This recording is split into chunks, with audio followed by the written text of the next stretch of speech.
Hello दोस्तों, नमस्कार। And chemistry classes में मैं इंद्रजीत यादव आपका स्वागत करता हूं। चलेंगे बच्चों, आज कक्षा 11th का वीडियो नंबर सेकेंड हम लोग देखेंगे। वीडियो नंबर सेकेंड में कौन कौन से प्रोसेस पे बात की जा रही है, इन सभी बातों पे चर्चा होगी। जैसा कि बच्चों लेसन नंबर 2 आपको मैं पढ़ा रहा हूँ। लेसन नंबर 2 का जो चैप्टर है परमाणु संरचना, एटॉमिक स्ट्रक्चर्स। हम परमाणु के बारे में जान चुके हैं। हम ये भी जान चुके हैं बच्चों की परमाणु के 3 मूल कण होते हैं, इलेक्ट्रॉन, प्रोटॉन, न्यूट्रॉन। लेकिन बच्चों सभी टीचर तो ऐसे ही कह देते हैं इलेक्ट्रॉन, प्रोटॉन, न्यूट्रॉन।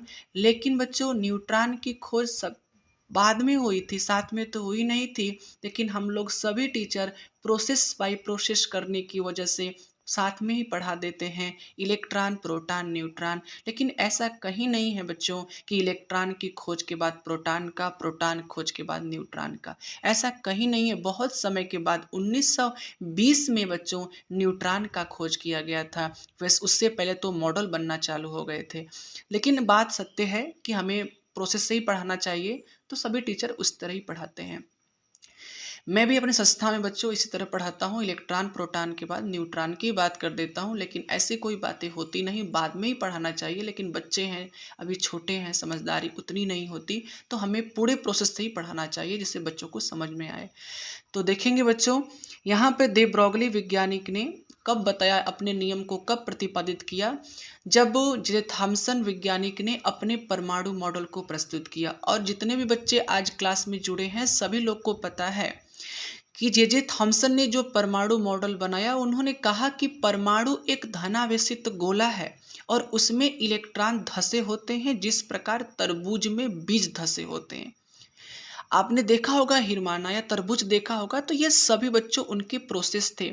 लेकिन इनमें जब रदरफोर्ड वैज्ञानिक ने इनके बनाए गए परमाणु मॉडल पर रिसर्च किया, तो रिसर्च करने पर बच्चों बहुत सारी कमियां पाई गई, जिससे अमान्य सिद्ध कर दिया गया बच्चों। और एक नया परमाणु मॉडल बना के प्रतिपादित किया गया। उस परमाणु मॉडल को रदरफोर्ड वैज्ञानिक ने प्रतिपादित किया।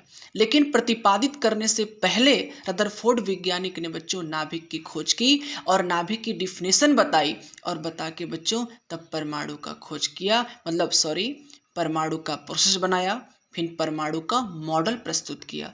ये उनके अंदर प्रतिक्रिया हो रही थी।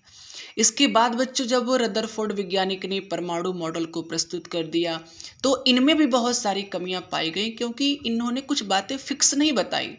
तब इसके बाद मैक्सवेल वैज्ञानिक आए और उन्होंने कुछ फिजिक्स की बातें लेकर आई, जैसे स्पेक्ट्रम के बारे में बच्चों बताए, और उन्होंने प्रकाश के विद्युतीय प्रभाव के बारे में बताए। फिर प्लांक क्वांटम सिद्धांत के बारे में चर्चा की गई। तो इन सभी बातों पर जब चर्चा हो गई, तब नील्स बोहर ने हाइड्रोजन स्पेक्ट्रम, आपने लाइमन, बामर, पाश्यन, ब्रैकेट, फुंड के नाम में आपने पढ़ा होगा। ये सब फिजिक्स की टॉपिक है, परंतु केमिस्ट्री में भी कक्षा 11 में है।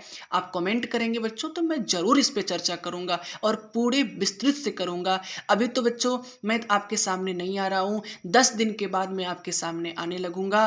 बच्चों बस यही है कि पहले आप यहाँ पे बहुत ज़्यादा प्यार दे रहे हैं, स्नेह दे रहे हैं, इसलिए मुझे अच्छा लग रहा है, इसलिए मैं अपने प्रोसेस को बढ़ा रहा हूँ। 10 दिन के अंदर बच्चों मैं आपके सामने आने लगूंगा, और जो भी आप कमेंट करेंगे, जितनी भी आपको थ्योरी समझ में नहीं आएगी, मैं physics, chemistry, biology, English, math, हर एक सब्जेक्ट का बच्चों आपके सामने लेक्चर दूंगा।